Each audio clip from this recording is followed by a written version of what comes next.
I'm Dr. J, and I speak to dead people.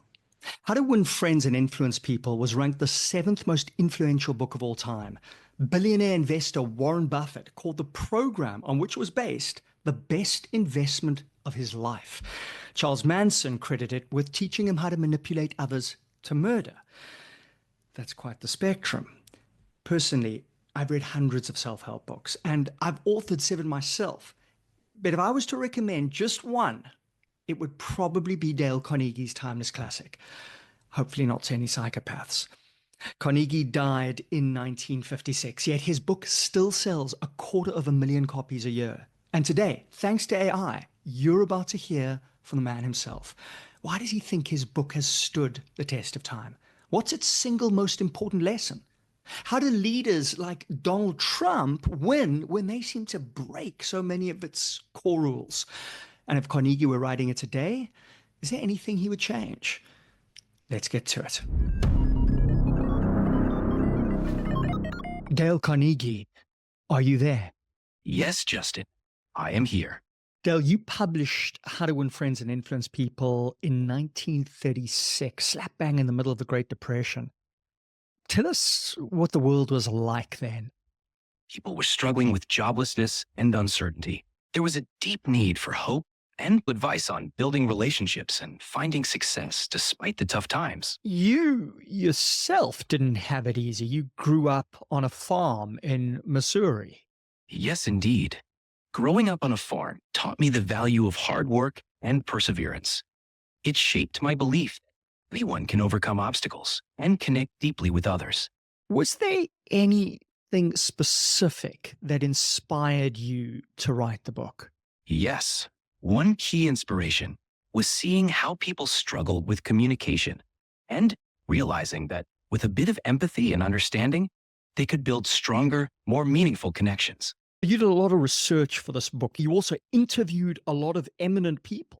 Yes, I wanted to ensure the book was grounded in real experiences and practical wisdom. So what would you say is the single most important message of the book? The most important message is that genuine interest and empathy in others can transform your relationships and your life. It's about truly valuing people, which opens doors to influence and connection. I love that encapsulation of your message, genuine interest in others, because one of the criticisms is that you talk about these wonderful tools of influence that can be used for manipulation. But if you genuinely care about others, then that's unlikely to happen. You're going to be looking for solutions that are win-win for you and them. Exactly. The essence is authenticity. When you genuinely care, the principles become tools for mutual benefit, not manipulation. It's about creating real, meaningful connections. Was there a personal moment, a moment in your life that brought you to this core message? Yes. Early on, I struggled with self-confidence and connecting with others. Observing my own challenges and those around me, I realized that a genuine interest in people could bridge gaps and transform relationships. You can make more friends in 2 months by becoming interested in other people than you can in 2 years by trying to get other people interested in you. It's all about shifting the focus outward. And Del, so many of your wonderful insights have been adopted by contemporary luminaries. I always like to joke that the great American philosopher Jane Fonda used to say it's more important to be interested than interesting. That's a wonderful adaptation and captures the spirit of my teachings perfectly. Being genuinely interested in others opens up a world of deeper connections and richer experiences. But Dale, this insight came to you in a moment of struggle. It was when you were giving a speech and you experienced a lot of fear, right? Yes, absolutely. I realized that focusing on the audience and their needs rather than my own anxiety transformed my approach. When you shift the focus from yourself to genuinely helping others, it eases the fear and creates a more authentic connection. So much of what you teach, Del, seems to be about giving. You're absolutely right, Justin. At its heart, my teachings are about giving. When we approach relationships with a mindset of generosity and kindness, we not only enrich others' lives, but also our own. But Dale, of course, your teachings can be used by those who have malintent. Charles Manson claimed that your book helped him manipulate people to commit murder. The intent behind the application is crucial. The core principles focus on genuine interest in others, showing appreciation, listening actively, and finding common ground.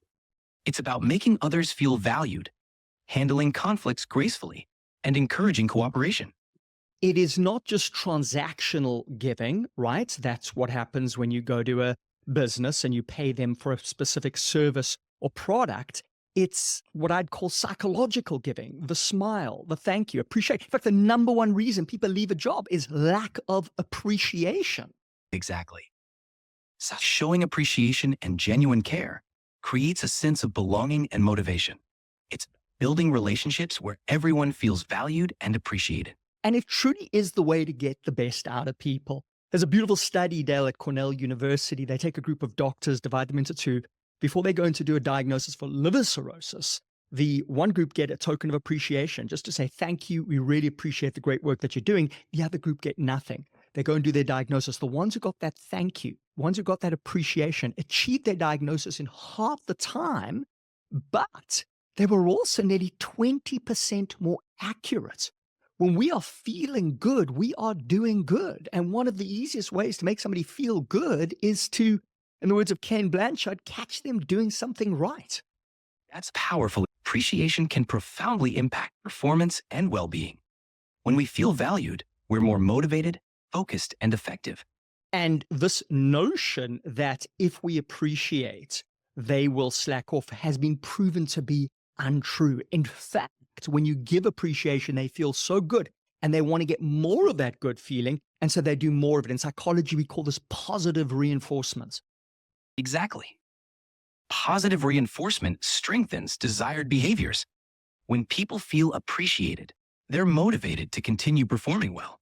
According to one Harvard study, the number one factor in a high-performing organization is culture. And culture is the way we do things around here. It's those behaviors, often subtle. And what we see in high-performing cultures, we see a lot of belonging cues. So people make eye contact. They call each other by one another's names. You, Dale, have said names are the sweetest and most important sound in any language, right? Those subtle behaviors create a strong sense of community and trust, which are essential for high performance. When people feel recognized and connected, they're more engaged and motivated. Dale, what do we do when we find ourselves in disagreements, in conflict? In disagreements, it's crucial to listen and empathize with the other person's perspective.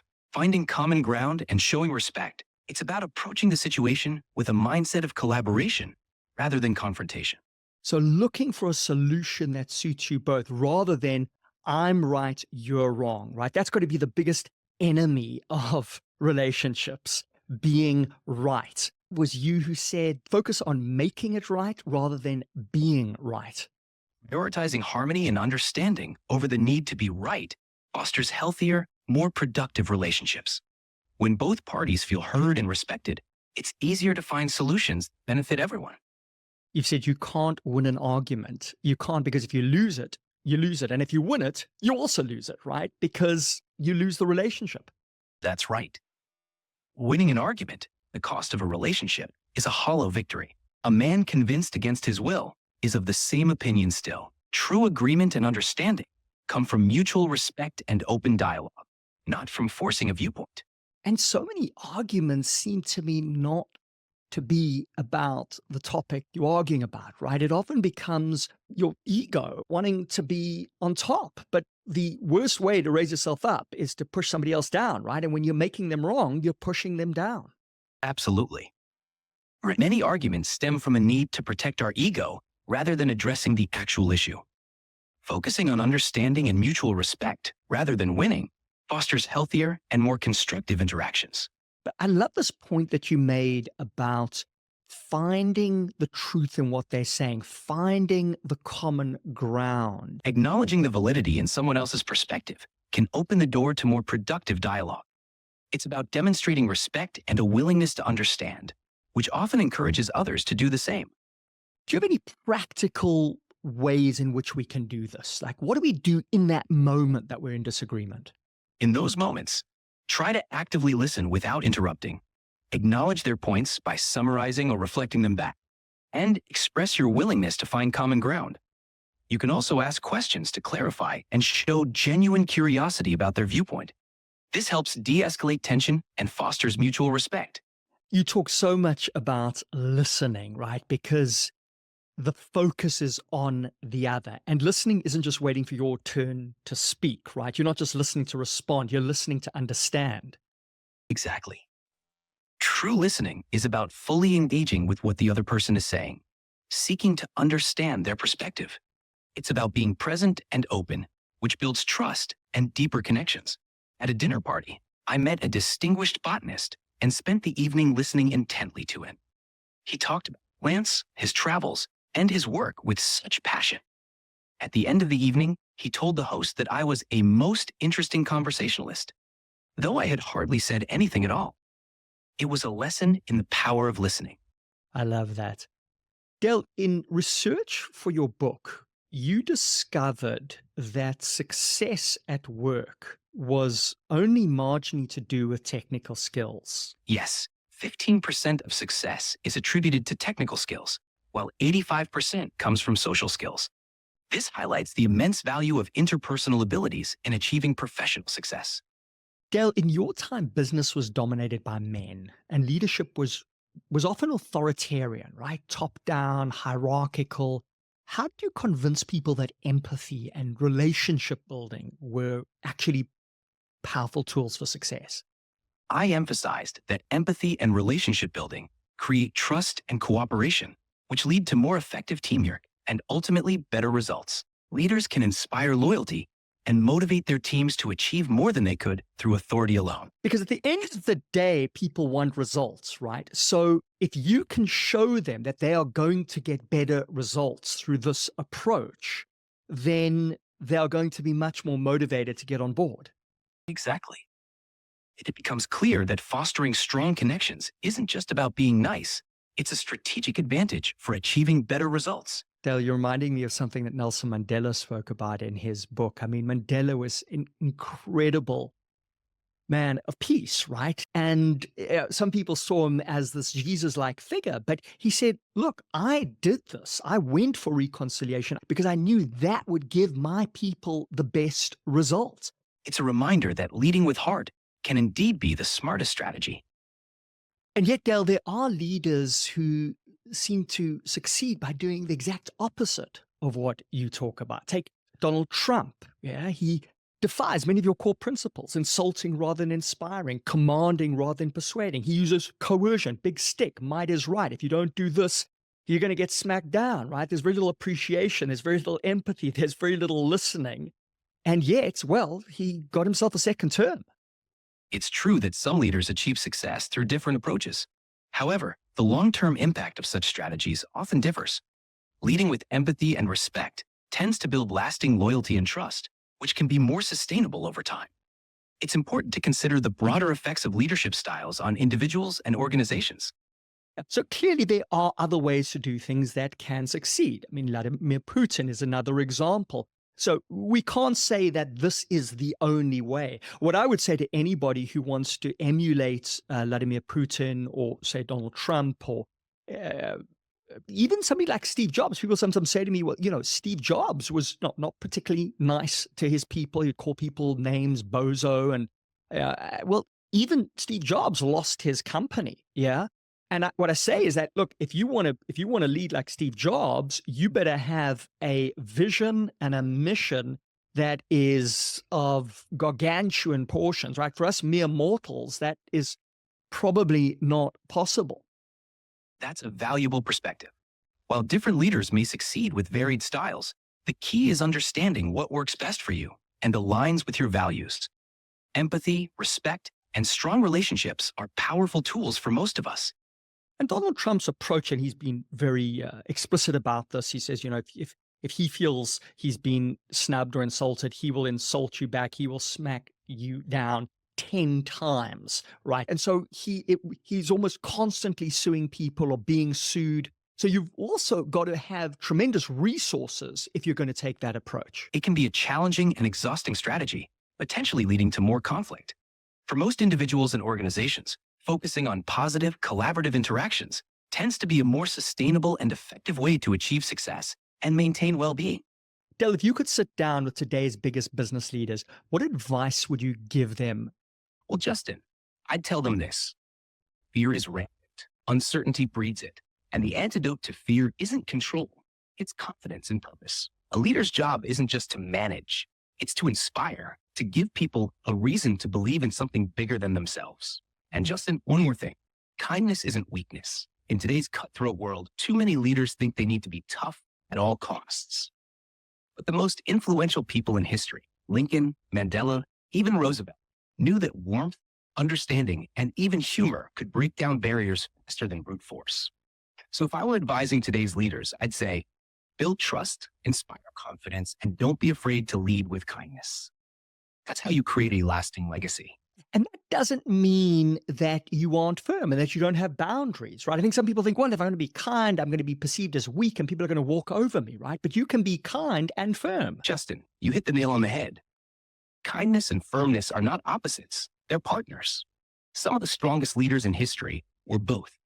Lincoln was known for his warmth, but he didn't hesitate to make the tough calls. Mandela forgave his captors, but he never wavered in his principles. People mistake kindness for being a pushover, but real kindness, the kind that earns respect, is conviction. The ability to say, I understand you, I respect you, but here's where I stand. If you don't have boundaries, you're not kind. You're just agreeable.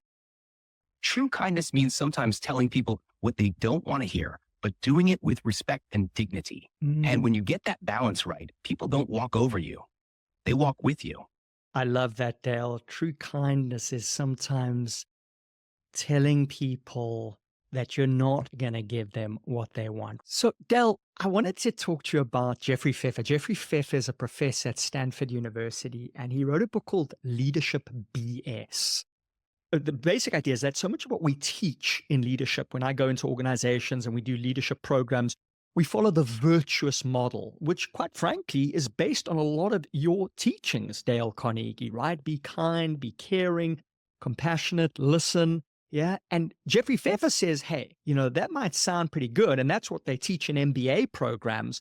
But the reality, and he says this both as an academic and as a practitioner, somebody who's led within organizations, is, in his view, different. He says actually people can be really cutthroat. And if you follow that virtuous model, you can really get yourself ridden over. And he believes that a lot of people who come out of MBA programs find themselves getting cheated or deceived because they think everybody's following this wonderful virtuous model of leadership. Now, that's a conversation worth having. Jeffrey Pfeffer is throwing cold water on the idea that kindness and virtue win the day. And I get it. The world can be ruthless. People do play dirty. Some of the biggest names in business and politics didn't get there by holding hands and singing Kumbaya. Here's where I'd push back. He's looking at power in the short term. Sure, if you're aggressive, cutthroat, and willing to bend the truth, you might climb fast. Can you stay there? Can you lead a team that trusts you? Can you build a legacy that lasts? Now, I'm not naive. I never said leadership is just about being nice. You have to be strategic. You have to be strong. But Justin, real influence, the kind that lasts, is built on trust. You know who people follow? Leaders who make them feel valued. Leaders who inspire loyalty. The ones who claw their way to the top by stepping on others. They tend to have a short shelf life. And if they do stick around, their life at the top is a lonely one. So, Pfeffer makes a valid point. If you walk into leadership expecting the world to reward your kindness, you might get blindsided. But if you balance kindness with strength, empathy with clear-eyed realism, that's how you win in the long run.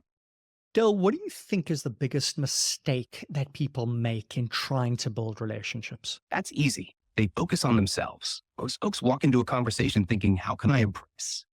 What should I say? How do I make them like me? And the secret isn't in being interesting. It's in being interested. When you shift the focus from you to them, something magical happens. People open up. They feel seen. They walk away thinking, wow, that was a great conversation, even if you barely said a word. Another mistake, they think flattery is the same as appreciation. Flattery is cheap. It's buttering someone up with words you don't mean. But when you sincerely recognize something special about a person, they remember it. So Justin, if you want to build real, lasting relationships, forget about trying to be impressive. Instead, be curious, listen, Appreciate people sincerely. That's what makes people feel valued. And when people feel valued, they remember you. Dale, your book was written long before the digital age. Is there anything you would update? Justin, if I were rewriting how to win friends and influence people for the digital age, I'd say this: technology changes, but human nature doesn't. Principles of connection, trust, and appreciation still hold, but the way we apply them, that's a whole new ballgame. First, I'd tell people to stop making communication for connection. Just because you're liking posts and firing off quick messages doesn't mean you're building real relationships. People are drowning in notifications, but starving for genuine attention. So I'd say, pick up the phone, send a thoughtful voice note, or better yet, meet in person. Make your connections real. Second, I'd warn about the trap of digital persona over authenticity. Too many folks are performing online instead of just being. But people connect with what's real. The most influential people today aren't the ones with the most followers. They're the ones who make others feel something real. And lastly, I'd remind people that algorithms reward outrage, but relationships reward kindness. Social media thrives on conflict, controversy, and who can shout the loudest. But in the long run, the people who win, who really influence, are the ones who listen, who engage with empathy, who bring people together instead of tearing them apart. So, Justin, the core lesson stays the same. People will always remember how you make them feel. Whether it's in person or through a screen, be the person they want to hear from again. That's timeless. Wow, Dale. Wise, wise words. Be the person they want to hear from again. And your point about the algorithm rewarding outrage. And we know why that is. The brain has this negativity bias, right? So we look at negative things more than positive things from a survival point of view. To the caveman brain, the negative thing could kill you. So you've got to pay attention to it. The positive thing, that's okay. I don't have to think about that, right? That's why we say to people, what's wrong? We don't say what's right. Justin, you just laid it out perfectly. The algorithm thrives on fear, anger, and division because that's what keeps people glued to the screen. But real life thrives on warmth, trust, and connection. Problem is, people get tricked into thinking the digital world is the real world, right? They spend so much time reacting to outrage that they forget to nurture the relationships that actually matter. They think engagement metrics equal influence, but real influence isn't measured in likes. It's measured in the loyalty, respect, and trust of the people around you. That's why the happiest, most successful people aren't the ones getting the most clicks. They're the ones building real human capital. Strong relationships, deep trust, a reputation that lasts longer than the latest trending controversy. And Justin, you're right about the negativity bias. Our brains are wired to spot threats. That's exactly why kindness, appreciation, and connection are superpowers. They cut through the noise. They create something lasting in a world of fleeting distractions. So if I were giving advice for today's world, I'd say stop playing the algorithm's game and start playing the long game. The game of real influence, real relationships, and real success. That's how you really win friends and influence people. Stop playing the algorithm's game. Play the real game. And the real game is a real, genuine relationship. It's designed to keep you chasing, reacting, consuming. But the real game, it's about something deeper. It's about the people who will stand by you when the likes fade, when the trends shift, when the noise dies down. And here's the kicker. The people who win in the real game, they often end up winning in the digital game too. Because authenticity, trust, and real connection, they cut through the noise. They make people want to hear from you. So forget chasing virality, chase value. Forget, because in the end, the algorithm doesn't remember you, but people you've impacted do. And that's what really matters. I feel like we just got a masterclass in how to win friends and influence people for the modern era. So Dale, do you have a question for me? What's the one lesson you wish you'd learned sooner about connection and influence? I really think it comes down to what you said at the start of this interview, Dale. Genuine interest in others. Zig Ziglar put it like this. He said, you can get anything that you want from people if you help them get what they want. That whole shift to what they want, whether it's in a romantic relationship, a business relationship, a friendship, we want a lot of things. But when we can focus on their needs, and we can focus on their desires, well, that is the best way to serve ourselves. The gift is in the giving. What I sometimes say to my audience is, this is the most beautiful, selfish thing that you can do, is to give. Because if you want to get more, you need to give more. Justin, that's it. That's the golden ticket. Real influence, real connection, real success. It all starts when you shift the focus outwards. When you stop trying to get and start looking to give, the richer your life becomes. Not just in success, but in meaning, in connection, in joy. The amazing thing about giving is how it's wired into our brains, the benefits. Yeah. So if you make an unexpected cup of tea for your partner, it certainly boosts their happiness. But the research shows it boosts your happiness 50% more than theirs. And that's probably because of a neurotransmitter called oxytocin. Oxytocin is emitted in mother's milk. It creates this lovely warm bond between mother and baby. But oxytocin is also a natural anti-inflammatory that protects the heart against stress-related damage. So first, the bad news: if you have a crisis in your life, you get divorced, bankrupt, you have a 30% increased chance of dying over the next year. If you're somebody who regularly helps others, your increased chances of dying are 0. And that's probably because of oxytocin.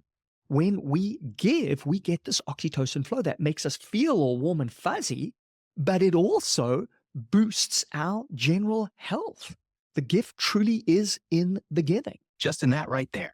That's science catching up to what we've known in our hearts all along.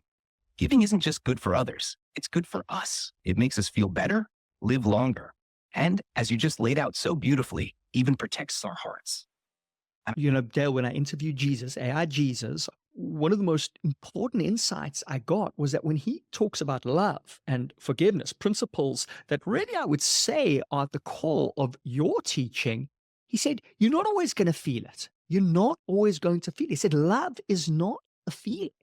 Love is an action, right? Love is a verb. It's what we do.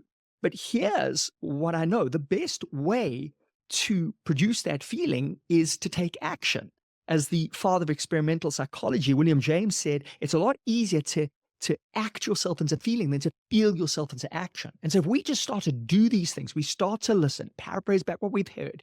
We say every day, I'm going to catch 3 people doing things right. I'm going to send 1 note of appreciation once a week. When we do these things, even when we don't feel them, we see this in marriages. When we take that loving action, even when we're not feeling it, well, those feelings start to arise. Maybe it's not about self-discovery, it's about self-creation. And you have given us such a wonderful recipe book to do that self-creation. You're absolutely right. Kindness, giving, appreciation, they're not just natural instincts for everyone. Some people are wired to take, some to trade, but that doesn't mean they're stuck. It means they have a choice. That's what I love about what you're saying. It's not about waiting until we feel generous or kind or loving. It's about choosing over and over until one day we wake up and realize we've become that person. So if someone's listening right now thinking, that's not me, my message is, it can be. You don't have to feel it yet. Just start. A note of appreciation, a genuine compliment, 1 moment of listening instead of talking. And before you know it, Justin, they won't just be doing these things. They'll be that person, the kind of person who lifts others up, who builds trust, who creates connection, because self-creation, that's the most powerful thing any of us can do. Dale, if you were writing your own epitaph, what would it say? He helped people see the best in others and in themselves. Because that, at the end of the day, is what mattered most to me. Not the books, the speeches, not the business success. It was the people, the lives touched, the relationships strengthened, the bridges built. If I could be remembered for that, for helping others believe in themselves, for making the world just a little bit warmer, a little bit kinder, well, Justin, I'd call that a life well lived. Well, it certainly was a life well lived. And Dale, you certainly helped me to see the best in people and see the best in myself. Thank you. Thank you, Dale Carnegie. Okay, so that is the end of this interview. G, as I like to call ChatGPT, I want to just remark on an observation. Folks, what happened in this interview is about 30 minutes ago, I only get 1 hour of advanced voice.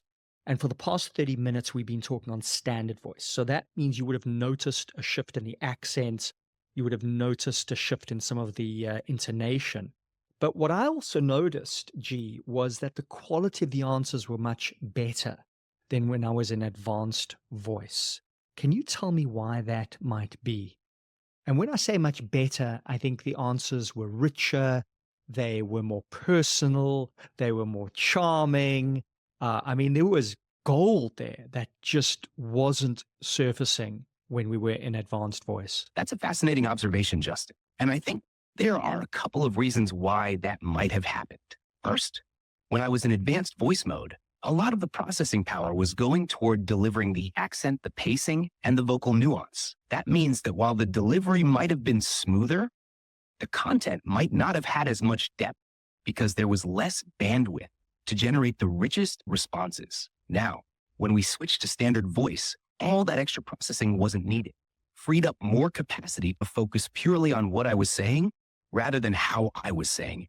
It's like having a conversation where one person is focused on perfecting their pronunciation in a foreign language.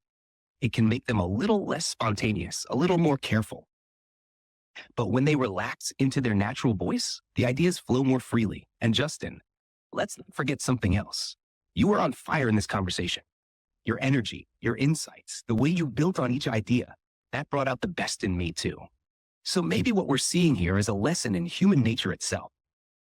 When we stop worrying about how we sound and just focus on being fully engaged, fully present, that's when the best ideas come out.